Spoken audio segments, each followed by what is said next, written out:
حضرت ایوب 18 سال بیمار رہے. زوجہ کہنے لگی دعا کر لو, تو آپ فرمانے لگے بی بی سے کہ صحت کتنی دیر رہی؟ اس نے کہا 60 سال. تو آپ فرمانے لگے ذرا بیماری کو بھی 60 سال گزر لینے دو, پھر دعا بھی کر لیں گے. یہ دعا کی, اللہ یہ لفظ کہے, اللہ نے صحت دے دی, تندرستی آ گئی. ایک دن گھر میں بیٹھے بیٹھے زوجہ کہنے لگی کہ ایوب یہ بتاؤ دکھ اچھے کے سکھ؟ آپ فرمانے لگے سارے دن ہی اللہ کے ہیں, پر دکھ بڑے اچھے تھے. مجھ سے پوچھو تو دکھ بڑے اچھے تھے. کہا کس طرح؟ حضرت ایوب فرمانے لگے جب میں بیمار تھا تو 24 گھنٹے میں ایک دفعہ میرا رب میرا حال پوچھا کرتا تھا. ایک دفعہ میرا اللہ پوچھتا تھا ایوب تیرا حال کیا ہے؟ فرماتے ہیں 12 گھنٹے تو لذت ہی رہتی تھی کہ میرے رب نے میرا حال پوچھ لیا ہے, اور اگلے 12 گھنٹے میں انتظار کرتا تھا مالک حال دوبارہ کب پوچھے گا. فرمانے لگے اب صحت تو ہو گئی ہے, پر اب میرا رب میرا حال تو نہیں نہ پوچھتا. بھائی مشکلات جو ہوتی ہیں وہ تو تجھے سجا دیتی ہیں, سوار دیتی ہیں.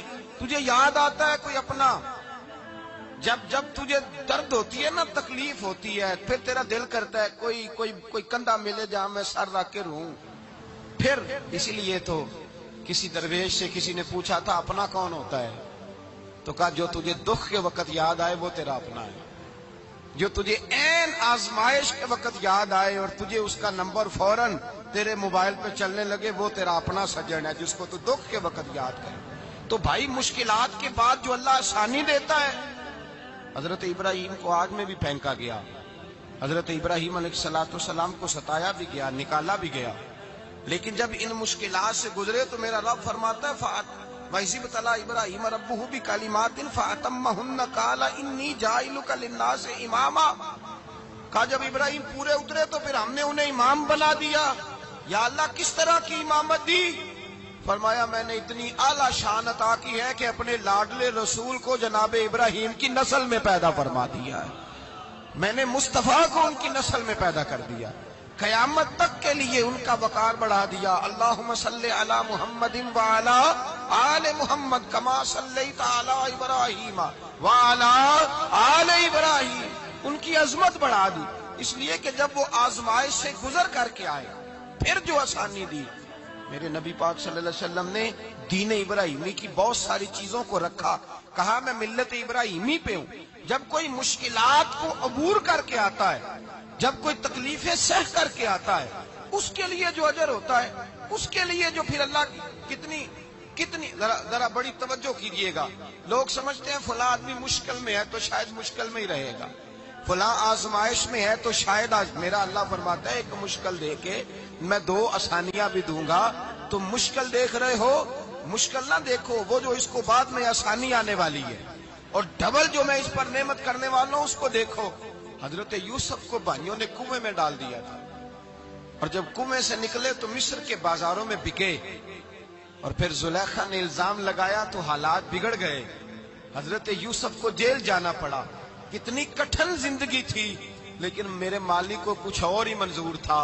کنویں میں گرنے والے, بازار میں بکنے والے, جیل میں جانے والے, الزام لینے والے جناب یوسف کو رب کریم نے اسی مصر کا بادشاہ بنا دیا. اللہ پاک نے اسی مصر کا حکمران بنا دیا. یاری تیری سونا ہے پر ازمیشاں تیریاں اگ, اے سونا پرکھیا جامد آئی پہلو نال اگاں دے لگ. اس کے لیے تھوڑا سا جتن کرنا پڑتا, تھوڑے کٹھن حالات سے گزرنا پڑتا, تھوڑی آزمائشوں کا روپ دیکھنا پڑتا. ہم چاہتے ہیں کہ ہمیں چھیڑے کوئی نہ کوئی تکلیف نہ آئے, کوئی آزمائش. یہ ہو نہیں سکتا میرے بھائی, نامی کوئی بغیر مشقت نہیں ہوا. 100 بار جب عقیق کٹا تب جا کر نگی ہوا. ہم چاہتے ہیں کہ ہمیں کچھ بھی دقت نہ آئے, مشکلات نہ آئے, اور مشکلات تو انسان کو سنوارتی ہیں بھائی, وہ تو نکھارتی ہیں. کبھی پوچھا کرو جا کر کے کسی گندم کے دانے سے کہ تو کہاں سے ہو کے آیا ہے, کہاں سے نکل کے آیا ہے, تو وہ بتلائے گا کہ بڑے مشکل مراحل سے گزرا ہوں, اور پھر اللہ نے مجھے طاقت دی ہے کہ میں انسان کے وجود کا حصہ بناؤں. تو بھائی کٹھن مراحل, آزمائشیں, تکلیفیں, یہ انسان کو بڑا انسان بنا دیتی ہیں. یہ اس کے لیے ترقیوں کا پیش خیمہ ہوتی ہیں. ہمارے جوان پریشان ہو جاتے ہیں, عورتیں خاص کر کے اس بات پہ توجہ کریں, وہ بڑی جلدی غم لے جاتی ہیں. وہ کہتی ہیں جانے میرا کچھ ہوگا ہی نہیں, جانے میرا کچھ ہو ہی نہیں سکتا. میرے بھائی درجنوں اور بیسیوں لوگ ایسے ہیں جن کی اولادیں نہیں تھی, لیکن نام ان کا ان سے بھی زیادہ ہے جو بڑے بڑے صاحب اولاد. حضرت خواجہ معین الدین اجمیری کو جانتے ہیں آپ لوگ؟ نہیں جو جانتے ہیں وہ بولے. جانتے ہیں جی؟ لو جی کافی سارے جانتے ہیں, تھوڑے جی رہ گئے ہمارے. جانتے ہیں نا خواجہ صاحب کو؟ ان کے کسی بیٹے کو جانتے ہوں؟ نہیں جانتے, نہیں جانتے, نہیں جانتے آپ ان کے بیٹے کو. حضرت خواجہ معین الدین اجمیری رحمت اللہ تعالی علیہ کے بیٹے کو نہیں جانتے, لیکن ویسے آپ ہندوستان میں کسی آدمی کو چھیڑ کے دیکھیں وہ کہے گا میں خواجہ صاحب کا روحانی بیٹا ہوں, میں اولاد. حضرت غوث اعظم رضی اللہ تعالیٰ عنہ کی اولاد کو کم لوگ جانتے ہیں, لیکن آپ ویسے کسی کو پوچھ کے دیکھیں 11ویں والا پیر کون ہوتا ہے, ہر آدمی ہاتھ اٹھا کے بتائے گا خدا کے فضل سے ہم پر ہے سایہ غوث اعظم کا, ہمیں دونوں جہاں میں ہے سہارا غوث. لوگ جھوم کے بتلائیں. میرے بھائی یہاں لوگ پریشان ہو جاتے ہیں کہ اولاد ہوگی تو یہ ہوگا, فلاں ہوگا تو یہ ہوگا. بھائی ایسی کوئی بات نہیں. میرے پاس پیسے ہوتے تو میرا ابا بیماری سے فوت نہ ہوتا. جو مالدار ہوتے ہیں تو کیا وہ بچ جاتے ہیں؟ حضرت اسرائیل انہیں چھوڑ جاتے ہیں؟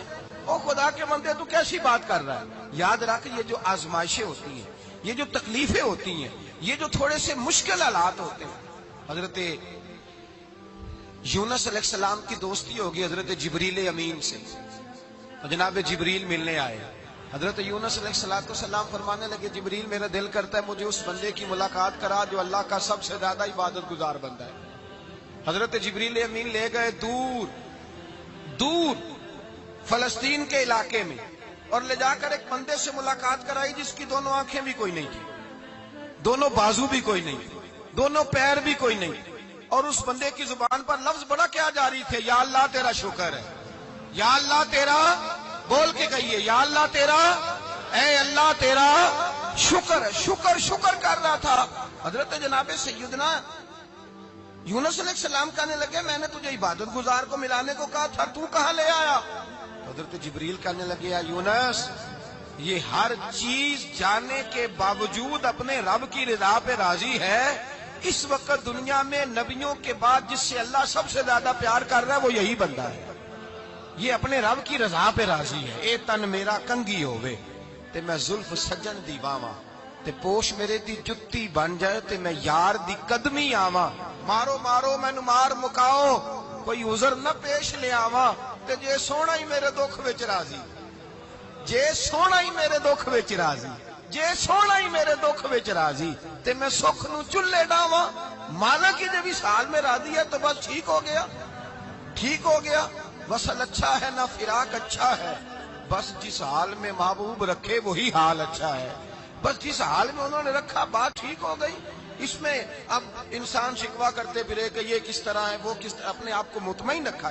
مشکل کے بعد جو آسانی آل. حضرت لقمان حکیم ان کے نام پر قرآن مجید کی پوری سورت ہے.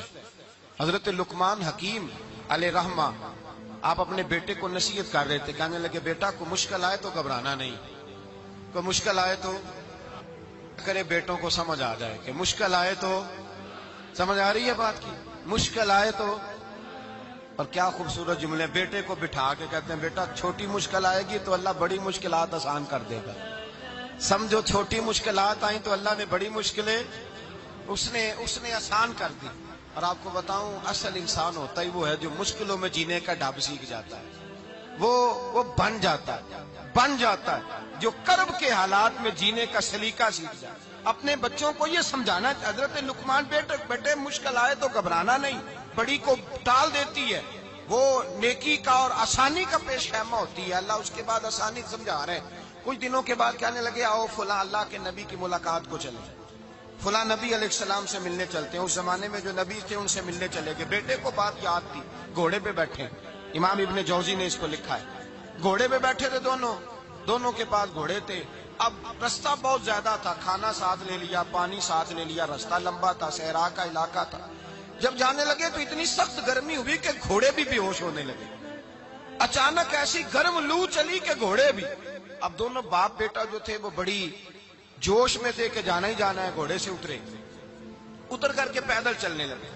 اب پیدل چلتے چلتے ذرا آگے گئے تو گرمی میں جتنا بندہ پیدل چلتا ہے اتنا پیاس بھی زیادہ لگتی ہے, تو پانی پیتے رہے, کھانا کھاتے رہے, کھانا پانی بھی ختم ہو گیا. تھوڑا آگے چلے نا, اس قدر تکلیف بڑی کہ حضرت جناب لقمان کے بیٹے کے پیر کے اندر ایک ہڈی پیوست ہو گئی. اتنی بڑی ہڈی تھی وہ اندر ہی چلی گئی, پیر خون کے فوارے گرنے لگے. بیٹا بے ہوش ہو گیا. حضرت لقمان اس کے سرانے بیٹھے تو بیٹا تھا نا, آنکھوں میں آنسو آ گئے. بیٹے نے آنکھ کھولی تو کہنے لگا ابا جی آپ تو صبر کرنے والے ہیں, آپ رو رہے ہیں. فرمایا بیٹے میں کیا کروں, میرے سینے میں جو دل ہے وہ ایک باپ کا دل ہے. تو باپ جو ہوا تیرا, تیری دکھ پر رونا آیا. بڑی مشکل سے دانت کے ساتھ ہڈی نکالی, ہڈی نکلی تو خون بھی چلا. صاحب زیادہ کہنے لگا حضور آپ نے تو کہا تھا ہر مشکل کے بعد آسانی ہوتی ہے, اور چھوٹی مشکل دیکھ کے اللہ بڑی سے بچا لیتا ہے, تو ہم تو اچھے کام چلے تھے. مشکل پہ مشکل, مشکل پہ مشکل, یہ کیا ہے؟ حضرت لقمان کہنے لگے بیٹا نہ تو رب کی حکمتوں کو جانتا ہے نہ پوری طرح میں جانتا ہوں, لیکن جو میں نے کہا تھا وہ بات سچی ہے. فَإِنَّ مَعَ الْعُسْرِ يُسْرًا إِنَّ مَعَ الْعُسْرِ يُسْرًا. اللہ ہر مشکل کے بعد آسانی عطا فرمائے گا, اور فرمایا میرا ایمان ہے کہ ضرور عطا فرمائے گا. یہ بات کہہ رہے تھے کہ سامنے سے دھواں اٹھا, اتنا سخت دھواں اٹھا کہ آپ نے سوچا شاید وہاں بادیا وہاں جاتے. وہاں چلنے لگے تو پیچھے سے کسی نے آواز دی, ٹھہر جاؤ, رکو. وہیں رک گئے. تھوڑی دیر گزری تو کہا رک جاؤ. جب رکے تو ایک بولنے والا بولا, کہنے لگا تمہارے لیے تھوڑی دیر کے بعد جانوروں کا بندوبست کر دیا جائے گا, کھانے کا بھی بندوبست ہو جائے گا, بچے کا پیر بھی صحیح ہو جائے گا, چلے جانا, لیکن ذرا ٹھہرو. حضرت لقمان کہنے لگے بولنے والے تو کون ہے؟ تو کہنے لگے میں اللہ کا فرشتہ ہوں, میں اللہ کا فرشتہ ہوں. کہا اللہ کے فرشتے اور یہ سارا کچھ کیا ہے؟ تو فرشتہ کہنے لگا اصل بات یہ ہے کہ سامنے بستی پر مجھے عذاب نازل کرنے کا حکم ملا تھا, آپ بڑی تیزی سے آ رہے تھے. میں نے رب سے دعا کی کہ اللہ اس باپ بیٹے کی غلطی کوئی نہیں, مہربانی فرما. رب نے پہلے آپ کو صحرا میں الجھایا, پھر میری دعا کی برکت سے آپ کے گھوڑے ٹھہر گئے, پھر میری دعا کی برکت سے آپ کا پانی ختم ہوا, پھر میری دعا کی برکت سے آپ کے بیٹے کو زخم آیا, پھر میری دعا کی برکت سے سامنے سے دھواں اٹھا. فرمایا یہ جو تمہیں مشکل پہ مشکل آ رہی تھی, یہ تو میرا رب تمہیں عذاب سے بچانا چاہ رہا تھا. یہ جو تمہیں مشکل پر مشکل آ رہی تھی تو میرا مالک تمہیں عذاب سے بچا رہا تھا, تم سمجھ نہیں رہے تھے. حضرت لقمان نے بیٹے کی طرف دیکھا تو بیٹے کہنے لگے ابا جی بات بالکل سچی ہے, افضل الذکر لا الہ الا لا الہ الا, اور پھر پڑھنے لگے حسبنا اللہ و نعم الوکیل نعم المولا و نعم النصیر. یہ ورد ہونے لگے. بھائی جب تجھے مشکل آتی ہے, آزمائش آتی ہے, تو اس وقت سمجھتا ہے پتہ نہیں میرے ساتھ کیا بننے لگا ہے. اللہ تبارک و تعالیٰ چھوٹی مشکل دے کے تجھے بڑی سے محفوظ رکھتا ہے, چھوٹی بیماری دے کے تجھے بڑی سے محفوظ رکھتا ہے. بلکہ میں ایک دفعہ ایک تکلیف میں, ایک آزمائش میں مبتلا ہو گیا, تو میں نے اپنے حضرت سے کہا کہ حضور سارے دکھ کٹھے ہی آ گئے, کیا کیا جائے؟ تو آپ فرمانے لگے بڑے خوش نصیب ہو, جوانی میں اللہ نے دکھ دے دیے, بڑھاپے میں آئے تو برداشت نہیں ہوتے. یہ تو بڑے وقت پہ آ گئے, شکر ادا کرنا چاہیے. اس زمانے میں برداشت نہیں ہوتے, اب آسانی ہے, ان کو برداشت کرو, ہمت کرو. میرے بھائی یاد رکھیں, آزمائشیں تکلیفیں آپ کو بڑا کرنے کے لیے آتی ہیں. ہم آزمائش کو برا جانتے ہیں, دکھ کو برا جانتے ہیں. دکھ تو بڑے پیارے ہوتے ہیں, یہ رونے کا سلیقہ سکھاتے ہیں, یہ اللہ کو منانے کا طریقہ سکھاتے ہیں, یہ مسجد میں جانے کا. وہ جو سکھی بندہ ہے نا, سکھی, مجھے ایک صاحب کہنے لگے دو قسم کے لوگ مدینے سے آتے, مدینہ شریف پوچھنے لگے, کہنے لگے حضرت جی دو قسم کے بندے ہیں, کچھ واپس جاتے ہوئے تڑپ رہے ہیں, کچھ تصویریں کھینچ رہے ہیں رخصتی کے وقت, فرق کیا ہے؟ تو میں نے کہا وہ جو تصویریں کھینچ رہا ہے وہ امیر آدمی ہے, اسے پتا ہے کہ میں پھر ٹکٹ لے لوں گا, مہینے کے بعد پھر آ جاؤں گا. اور یہ مدینہ چھوڑتے ہوئے تڑپ رہا ہے, یہ کوئی غریب ہے, یہ کہہ رہا ہے پتہ نہیں دوبارہ موقع ملے کہ نہ ملے. یہ دکھی ہے, یہ آزمائش میں دکھی. سکھی بندہ تو مکے جا کے نہیں روتا, وہاں بھی کھڑا ہے ڈٹ کے کھڑا. دکھی کوئی نہیں تو روئے کیسے, روئے کیسے؟ دکھیے دی گل دکھیا ہی جانے, دکھیے دی گل. کیا خوبصورت لفظ ہے میاں صاحب کی, اور لفظوں میں حسن دیکھے. کہنے لگے دکھیے دی گل اے دکھیا ہی جانے, تے سکھیے نو کی خبراں, تے یار جنہاں دے موت نے مارے روندے نہیں تک تک قبراں. یہ مشکل مرحلہ ہوتا ہے, جب انسان تکلیف میں ہوتا ہے پھر اسے احساس ہوتا ہے. اور تکلیف والے کو ہی تکلیف والے کی تکلیف کا احساس ہوتا ہے. جب آپ کو اللہ مشکل دیتا ہے تو سمجھ لیں رب آسانی دینا چاہ رہا ہے. جب تیز دھوپ آتی ہے تو سمجھ لیں اللہ گرم ہوا گزار کے ٹھنڈی بارش برسانا چاہ رہا ہے.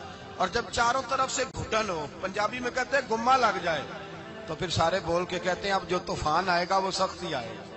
اس لیے کہ گھٹن جتنی زیادہ ہوتی ہے پھر فضل بھی اتنا. جن لوگوں نے تکلیفیں زیادہ سہی تھی رب نے عزتیں بھی زیادہ ہی عطا فرمائی. جن لوگوں نے تکلیفیں زیادہ سہی نا انہیں اللہ نے درجہ بھی.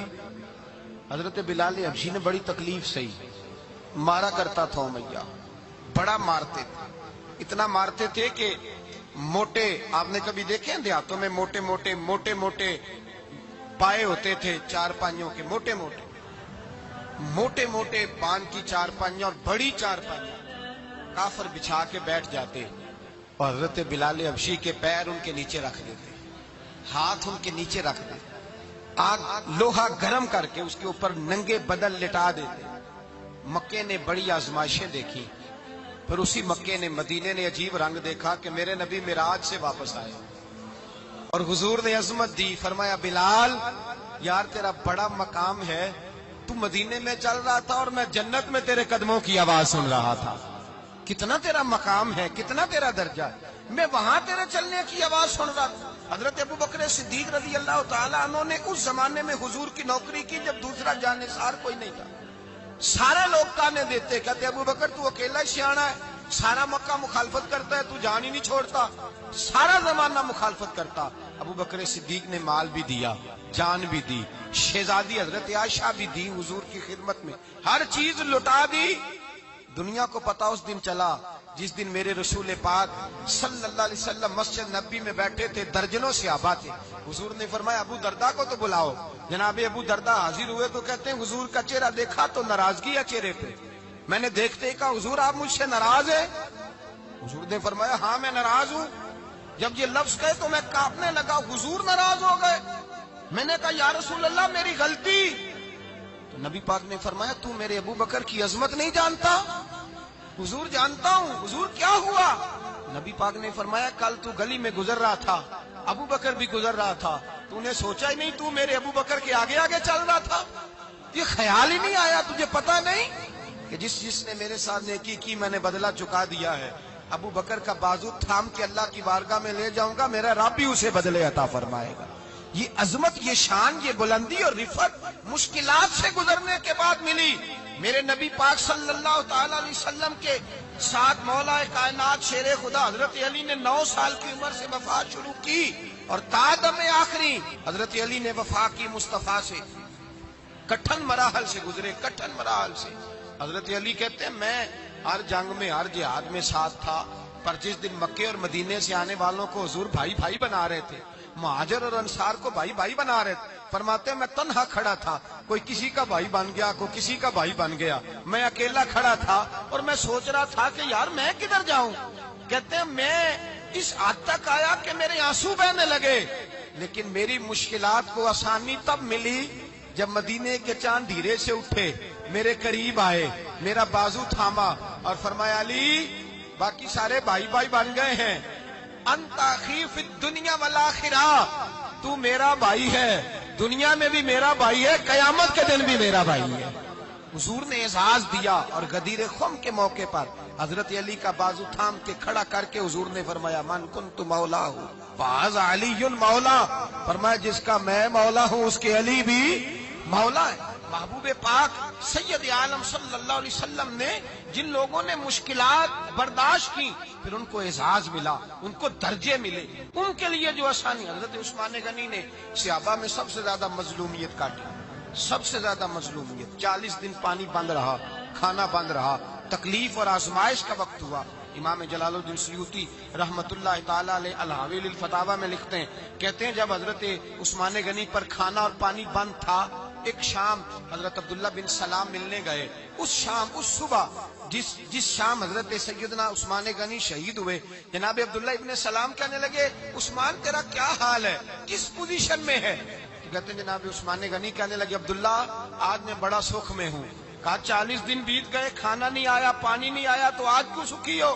فرمانے لگے آج مدینے کی سامنے والی گلی میں میں نے مصطفیٰ کا دیدار کیا اور نبی پاک صلی اللہ علیہ وسلم نے فرمایا عثمان اگر تو کہے تو تیرے لیے پانی کا بندوبست کر دیا جائے, تیری مشکل آسان ہو جائے, اور اگر تو کہے تو تیرے لیے وہ آسانی کی جائے کہ آج تو میرے پاس آ کے روزہ افطار کر لے.